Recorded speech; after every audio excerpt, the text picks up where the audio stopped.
Clutch Sports Talk. Let's go.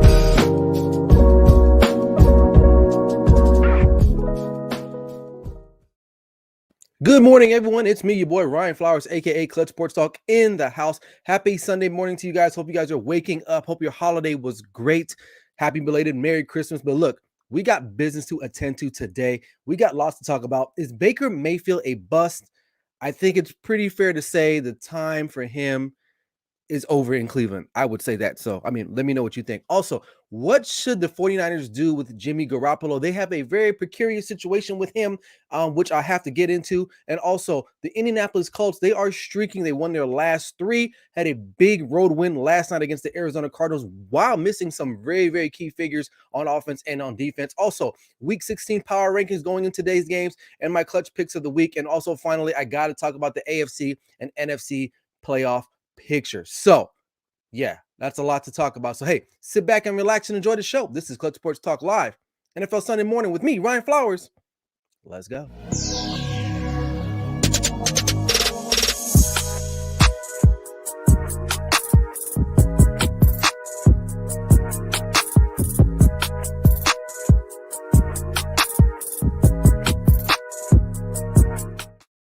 Hey, so good morning, everyone. Happy belated Merry Christmas, happy holidays to you and your family. Hope you guys are doing well.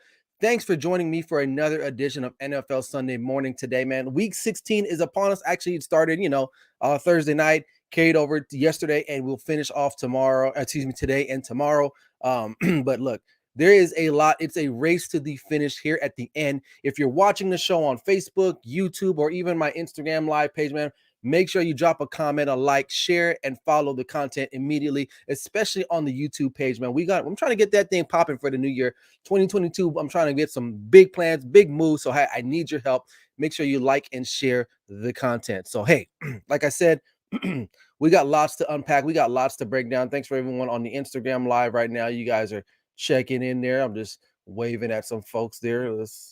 Okay, that doesn't work. But anyway, hey, listen, man, let's start in Lambeau Field yesterday. So Baker Mayfield, in a game in which the Cleveland Browns rushed for over close to 200 yards. Defense is pretty solid. I mean, they were in that game for quite a bit. Now, they did make it close, but Baker Mayfield did not make it easy for the Cleveland Browns. Now, the Browns ended up losing the game to Green Bay. And I'm going to touch base on Green Bay, too, because a lot of people think now they're this rolling juggernaut, but I'll touch base on that shortly here. But let's talk about Baker Mayfield. 4 interceptions now.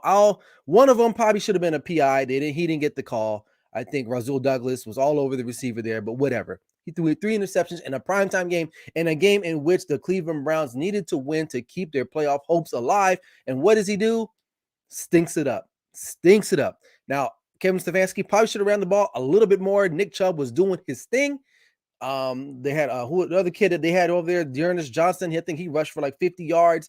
They were doing their thing on the running game. Again, the defense was playing great. They were keeping the Browns in the game despite the turnovers from Baker Mayfield. Now, the question that everyone wants to know, or maybe that it's lingering, or I think has been answered now, is Baker Mayfield a bust? And honestly, I can't speak for the rest of the world or the rest of the football community, but as a person that has watched football for over 20-something years, I'm not saying a GM, I'm not saying I'm a total expert, but I do know a little thing about a little thing or two, right? Baker Mayfield's a bust. Now, should he have been given that opportunity to be the number 1 overall pick the year he was drafted? Probably not, but he would just come off winning the Heisman, had a great season at Oklahoma. All the hype, everything that went into that, he ends up going number 1 to the Cleveland Browns, and look where we're at now. I cannot see the Cleveland Browns re-signing this guy or giving him an extension. I just do not see that. And if they did, dude, if you're a Cleveland Browns fan, you got to just put your hand on your head and say, what are we doing? You're better off taking your chances right now in free agency or even finding another quarterback in the draft, maybe a guy that's not as heralded as Baker Mayfield was, or just another guy, period. I mean, he's not the answer in Cleveland. You still got a good run defense. I mean, defense overall. You can still run the ball with Nick Chubb. Nick Chubb is definitely a top 5 back in the National Football League. You do got some weapons. Now, you traded OBJ away, and you didn't really get anything for him. I think they took too long for that trade to happen when they probably should have traded OBJ the minute there was rumblings about him and Baker Mayfield not being on the same page. So you screwed that up. So now you're left with the quarterback that obviously can't get the job done. And why? He has everything around him to get the job done, and he's not getting it done, especially in clutch situations.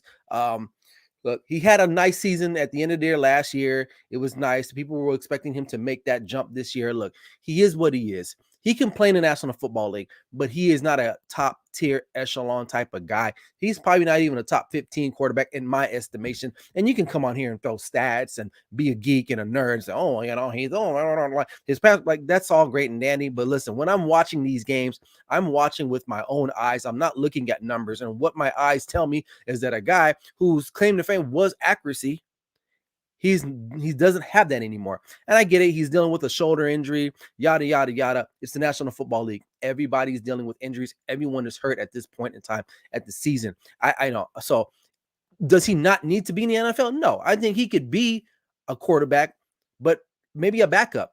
I don't see him as a starting quarterback. He's going to have to change his attitude. He's going to have to humble himself. He's going to have to get off the progressive commercials because look, it's not happening for him. Let's see. We got our first comment of the day. All Even Podcast. He says, is OBJ to blame? No, I mean, not in this situation. I don't think so. Baker Mayfield just isn't the guy. First of all, the OBJ trade to Cleveland was never a good fit overall for both parties involved. Number one, OBJ, you're coming from New York. You had that miraculous catch against the Cowboys on the Sunday Night Football a couple of years ago. You get traded and you go to Cleveland. And not only do you go to Cleveland, you're going to an organization with a young quarterback in Baker Mayfield. And OBJ is one of the most diva-ish receivers we've seen in the last 10 to 15 years in the National Football League. He does command a lot of attention and respect, as he should, right? Going into Cleveland, we're thinking OBJ was going to be he's going to bring in this renaissance to Cleveland, right? It doesn't work out. Why? Baker Mayfield feeling forced and pressured to throw to a guy like OBJ. It just doesn't work. It just didn't work out in the end. Obviously, OBJ is still a talent. Now, I still have my feelings on him as far as him moving forward in his career. We'll see what happens to him while he's in LA. But overall, I think OBJ and that Baker Mayfield situation just was not a good union to be in the beginning. It just wasn't. Let's see here. Barry says, they make everybody else the issue in Cleveland. Now we hear he has issues with Stefanski. It's Baker. Oh, yeah, I totally agree. Now, there's only one person, only one direction you can point the blame in, and that's in the direction of Baker Mayfield. For real, let's think about it. The Cleveland Browns offense is not bad. Like, you got a great run game. You got a top 5 offensive line. Your tight ends are pretty good. David Njoku, Austin Hooper. Juice Landry is still there. And you had an OBJ at the time, right? And who is the other guy they have there? Higgins. He's like a nice little third option there in the wide receiving core. You have a great offense. And obviously the scheme looked like it was going to work last year. They ran the ball effectively. Baker Mayfield didn't have to make a lot of great plays. But now Nick Chubb missed some time this year. Some of the offensive linemen were hurt. It's put on the quarterback. Look, listen, everyone. And I don't want to go too hard on him because, look, every quarterback in the National Football League goes through this at some point in some time in their career. You have your ups and you have your downs. Football, to me, is one of those sports that literally you are reliant on a lot of people. You are. It's 11 on 11, and you need guys to do their job. And when some guys and a group of guys aren't doing their job, it affects the team overall. Now, Baker Mayfield wants to be the guy. He wants to be paid. He was a number 1 overall pick. So therefore, you have to make those moves to show people that you are that guy. I don't expect him to be perfect every game. That's impossible. No one's 100%, right? I'm 100% perfect. But listen, what my eyes tell me is that he is an average quarterback in the National Football League. Nothing to me, like when you think of Baker Mayfield now, what's one thing that stands out, right? I can't really say anything. He's not really that athletic. He thinks he's more athletic than he actually really is. His arm is so-so. Like I said before, at the top of the segment, his accuracy was the thing that was supposed to be phenomenal. It's pretty average at this point now, right? I don't know if it's because of the shoulder injury, but listen, there's nothing elite that he does. Is he a great leader? I don't even think he's a great leader. I don't even think guys in the locker room really care too much for him. Like, maybe they deal with him, but I think for the most part, I think most guys will be like, hey, if we don't resign him, I think we're good anyway. I think guys would rather play for Case Keenum anyway. So if you're the Cleveland Browns brass, you got to get him out of there at the end of the season. Don't sign this guy. He's just going to be a cancer in your locker room. And right now, Cleveland, it's okay to move off, man, and not know what you have on the horizon. Yeah, if you move off of him, you don't have a quarterback. But listen, you don't have a quarterback anyway, and you have him. So it's just time to move off from the guy. It's definitely not something they need to keep spending their time into, especially not even investing money into a guy like this. Let him hit the open market, and he'll see that nobody wants to deal with this guy because he's not that talented. He's really not that talented. So I'll leave it there. Let me know what you guys think in the comment section below. Baker Mayfield is a bust, in my opinion. It's been enough time with got 3-4 years on the guy now. I think we know what he is. And he definitely is a bust in regards to where he was picked and selected in the NFL draft the year that he came out. So anyway, speaking of quarterbacks, but this quarterback does have some talent, right? Now, the San Francisco 49ers, Jimmy Garoppolo, they fell Thursday night to the Tennessee Titans, which it was a game that, they probably should have won, but miscues, things of that nature really ruined their evening that night. And you got to give props to Tennessee Titans and Ryan Tannehill. No Derrick Henry, no Julio Jones.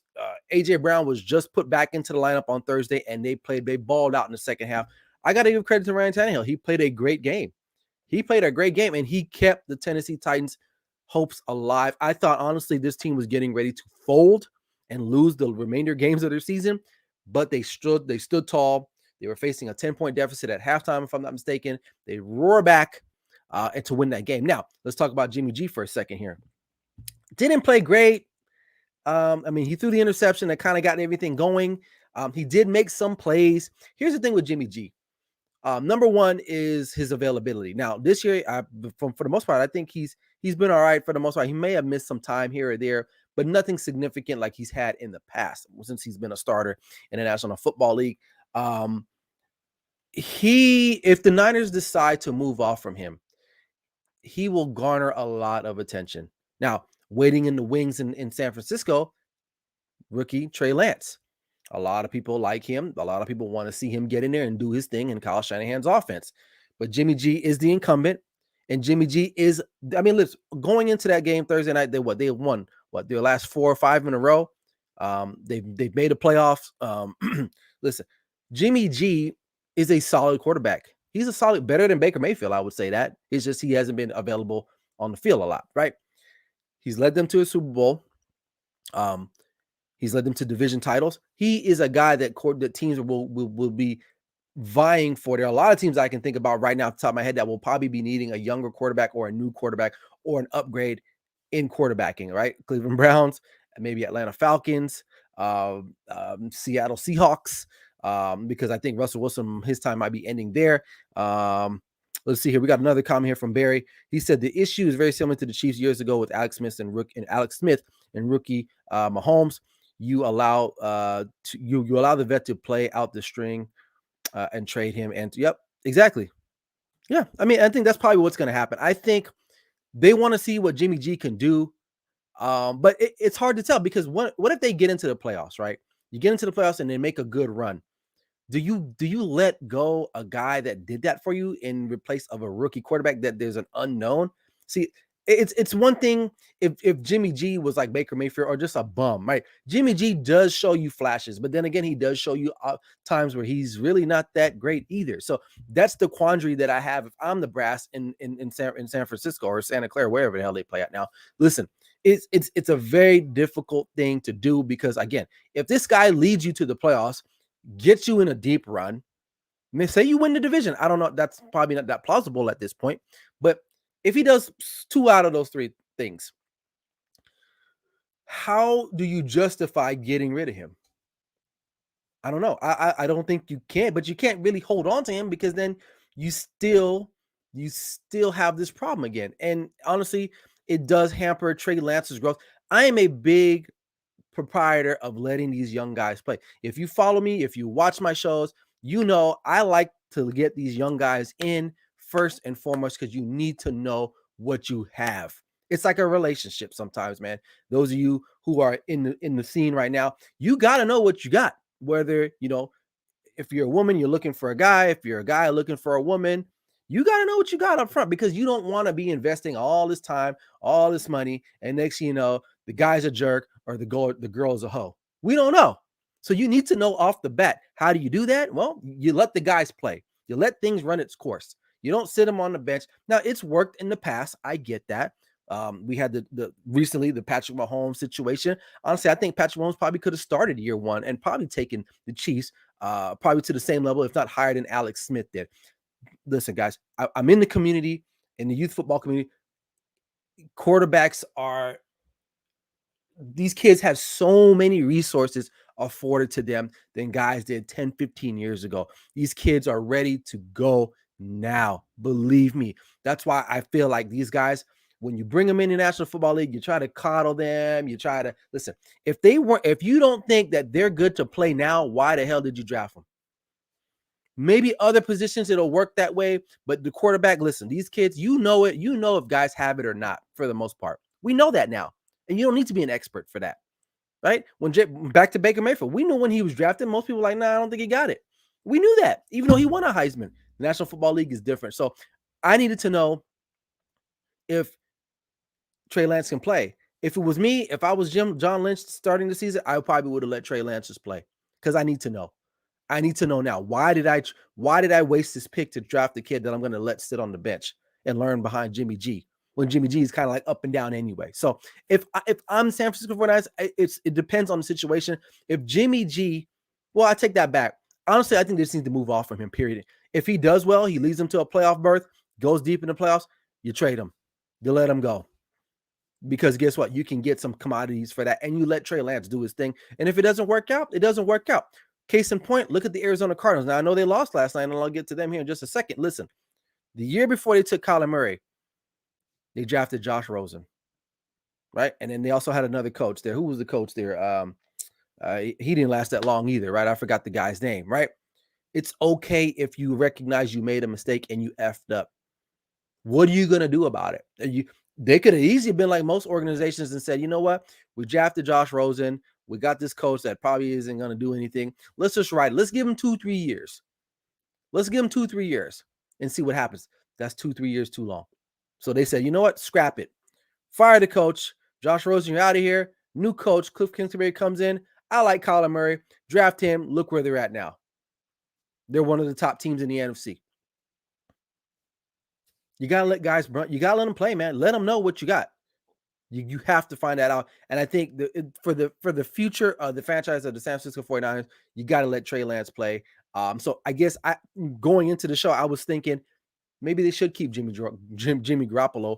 But now after listening to myself talk, I probably think it's best that they let him go. Let him move on. Let him go somewhere where somebody really wants him versus where the Niners are keeping him around because, you know, they don't know what Trey Lance is going to be. So it's kind of like they're leading Jimmy G on, you know, saying they like him, they love him, whatever, but they really got their eye on somebody else sitting behind him, and that's Trey Lance. So that's what I think they should do. Let him go, regardless of what run they go on here towards the end of the season, maybe if they make the playoffs or not. So anyway, all right. Speaking of playoffs, a team that I thought was out for the count a couple weeks ago, they have made my power rankings, which you'll see later on in the show. The Indianapolis Colts. And I want to give a shout out and I want to pay my respects to Carson Wentz. I thought he was donezo. He had a stellar performance last night. He's played really, really well. Honestly, man, he could actually make a case for comeback player of the year. And some people might say, what? You know, I get it. Last week he only threw like 57 yards, but last night against a pretty decent Cardinals defense, you know, he lit him up, man. And he had a great touchdown to seal that game at the end. Carson Wentz is playing and no turnovers, man. And I think that's good. He didn't have any of those plays to me when I was watching that was like a Carson Wentz play where you're like, dude, what are you doing? But he did what he needed to do. He pushed the ball down the field when they asked him to. He made the correct checkdowns. That's what you're supposed to do in the National Football League. You can't check down all day. You're gonna have to go and throw the ball down the field, and he was able to do that. And also, it helps when you have a running back like Jonathan Taylor, who you know, I think is you can take him as a serious candidate for MVP. Obviously, we know that award is dedicated to quarterbacks, right? So, but you can definitely say that Jonathan Taylor is a stud, top running back in the National Football League right now today. this year's perhaps, because you got guys that are hurt. We'll see what he does next season, God willing.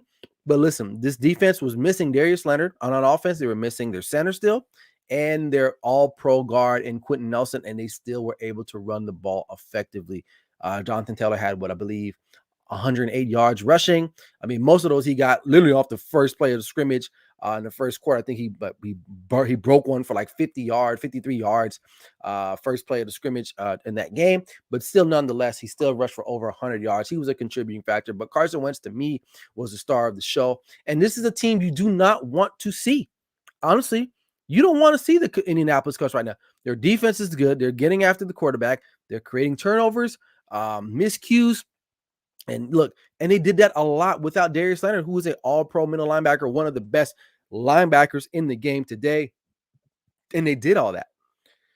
Back-to-back weeks, primetime games, both on Saturday against they beat the Patriots, who were hot in their own right, and then the Arizona Cardinals, who have been kind of reeling a little bit here now, and they're in trouble, I would say. Kyler Murray, I wouldn't say he played terrible, but you can tell that they're missing big plays. Like DeAndre Hopkins is out. We don't know when his return will be back. They're reeling too. I believe they lost 3 in a row now.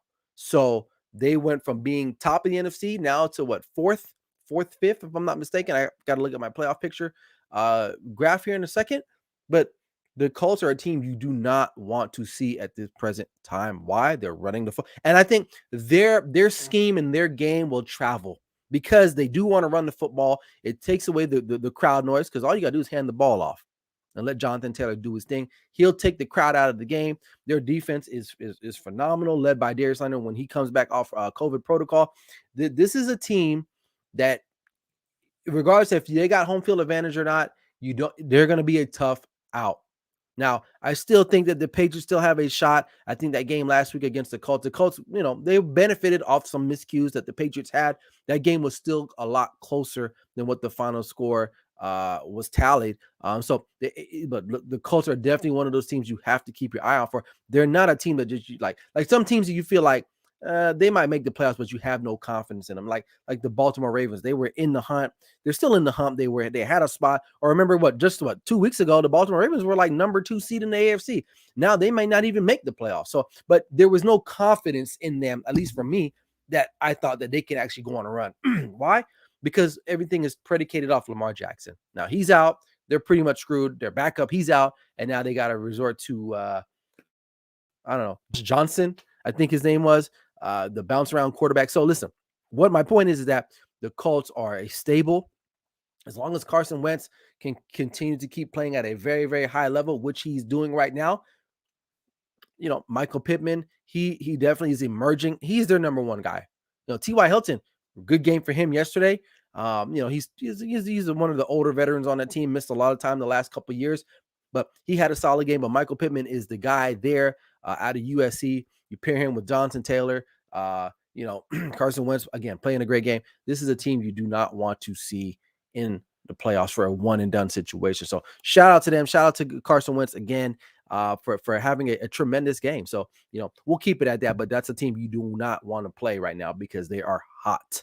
All right. Before I get into the power rankings, man, let's break down a little bit the playoff picture, and let's start out with the AFC. So check this out. Right now, the Kansas City Chiefs are the number 1 team right now, so they would have the bye week. Tennessee Titans still hanging in there at number 2. Patriots at 3. Bengals, I always forget about the Bengals, but that division is still up for grabs between them. The Steelers, the Browns were kind of in it. I don't know how that's going to work out for them. The Colts at 5, Chargers at 6, which I have no faith in the Chargers, period. That's another team that I do not have any faith in, unfortunately. I'm sorry. And then finally, the Buffalo Bills still in, and then in the hunt, you can still see the Ravens, Browns, Steelers, Raiders, Dolphins. Started the year 1-7, won their last 6. They're at 500. Shout out to them. Brian Flores. He heard the noise. A lot of people, I'll get him out of there. He turned that team around. Tua actually is playing not bad. Still don't think he's the guy there, but it is what it is. Denver Broncos still in the hunt. Even though I'm losing to Bengals last week Sunday, they are still in the hunt. So, we'll keep it going from there. So, obviously, the Chiefs would have a bye. The Tennessee Titans would play the Buffalo Bills if the playoffs started today. That would be an interesting matchup because why? Tennessee beat Buffalo this year already. But I think Tennessee Titans match up well with Buffalo. But that's assuming they have Derrick Henry. Maybe Derrick Henry makes an appearance. Who don't know? Who knows? But that would be an interesting matchup. Then you would have the rematch, Patriots and Colts, this time in Foxborough. And I think this would be another great game too. I slightly would give the edge to the Patriots still, even though I do like the Colts and what they've been able to do. Listen, that the Patriots have a good D, and they would be at home. And then then you would have the Bengals.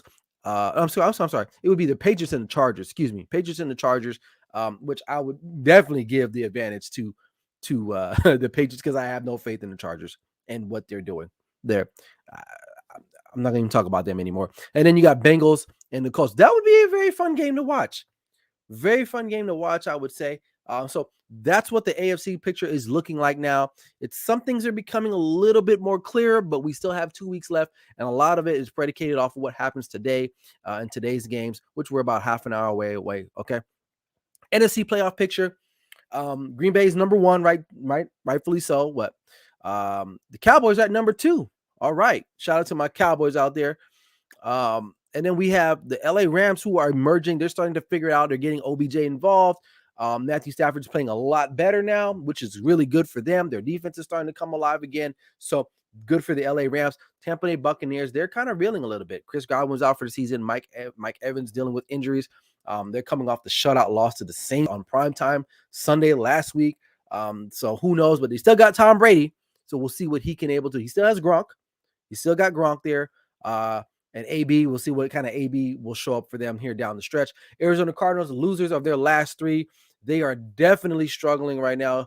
Shout out to everyone on the Instagram live, man. I appreciate you guys. The Cardinals are struggling right now. Kyler Murray doesn't look great. Doesn't look bad either, but you can tell they're missing something in their offense. They're lacking those big explosive plays. And they're going to have to figure that out in order to make a run here in the playoffs. Hell, they might even, they got some serious concerns, man, because they need to wrap up that division. So we'll see.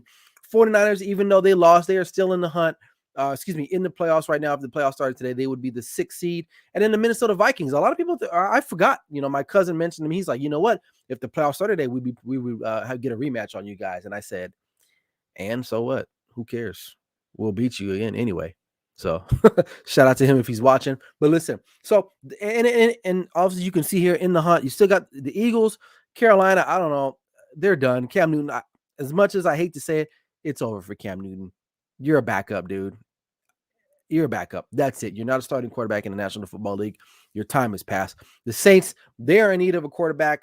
Ian Book will get the start today for them. So they're still in the hunt. The Washington football team, they go up against my Cowboys tonight. I'm super excited about that game.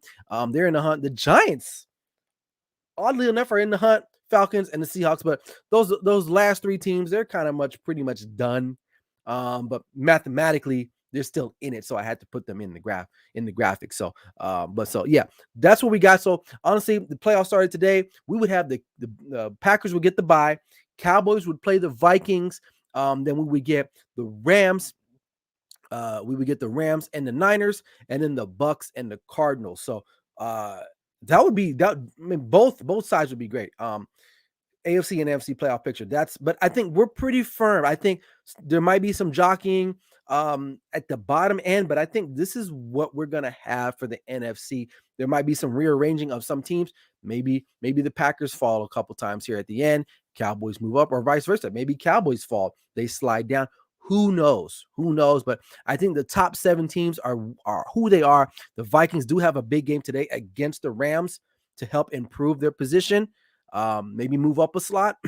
So we'll see there. But this is definitely exciting for the last 2 weeks of the season. I'm juiced, man. I'm certainly juiced. So, but anyway, there you have it. Take a picture of it. Look at it. Check it out. Here we go. So before I get up out of here, we've got 2-3 more minutes here before I dip. So here's my week 16 power rankings. Obviously, the week started Thursday, but for the most part, not a lot has changed. Green Bay number 1, Kansas City number 2. I still have Tampa Bay at 3, but I think that the gap is closing. The Rams are playing hot. And then also the Rams at 4, the Colts at 5, cracking the top 5. Cowboys slid a little bit. Why? it's not big. They're winning games. I'm not taking away from them winning games.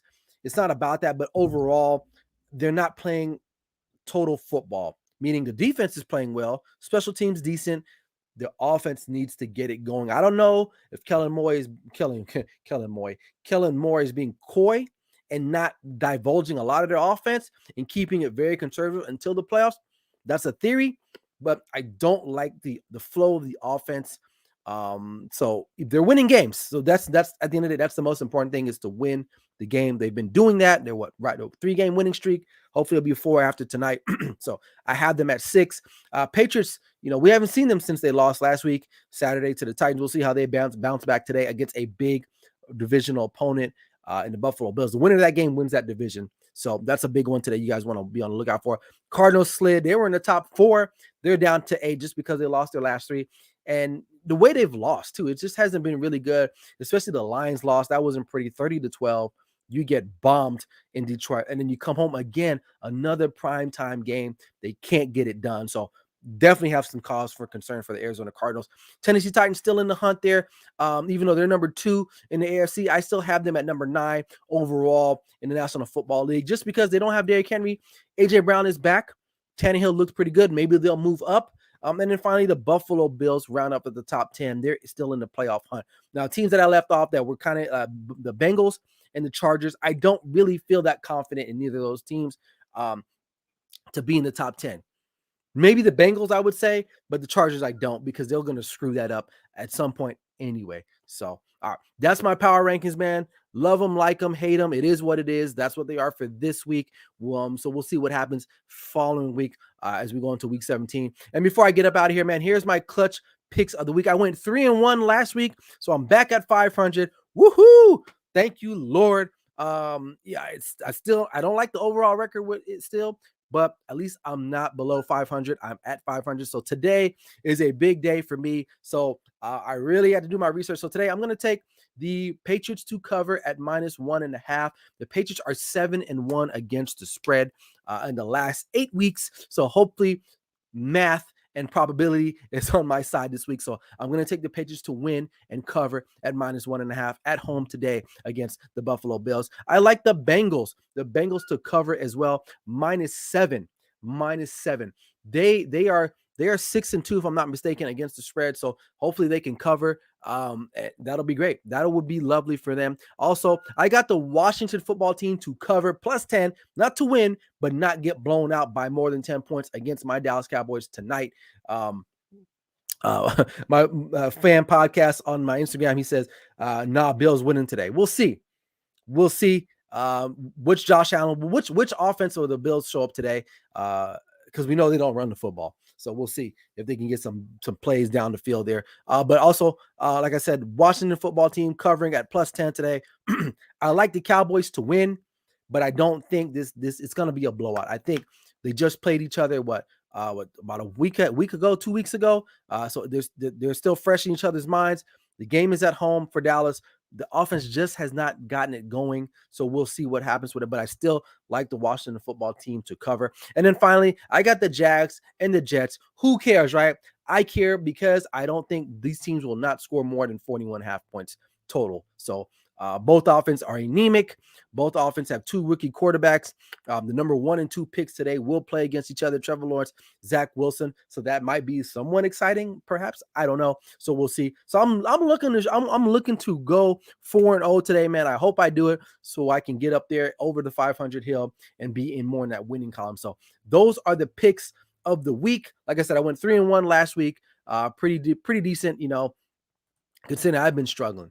I had been struggling. So that's it, man. We're about just less than half an hour away from all the games out there. So hey, I'm gonna go and enjoy myself, man. Enjoy the rest of the games. But listen, make sure if you haven't already, go to my YouTube page, man. It's real simple. You type in Clutch Sports Talk Podcast. It's literally the first icon that pops up. Go hit that subscribe button, hit that notifications button, and get updated with everything Clutch Sports Talk Live related and NFL Sunday Morning related. So, but other than that, man, that's it. Hope you guys enjoy the rest of your day. Go back and return those gifts if you got them, and be grateful that you even got gifts, because a lot of people didn't. So I know I am. So anyway, other than that, I'm out of here. This is Clutch Sports Talk NFL Sunday morning with me, Ryan Flowers. Never settle till the work is done. Peace out, guys.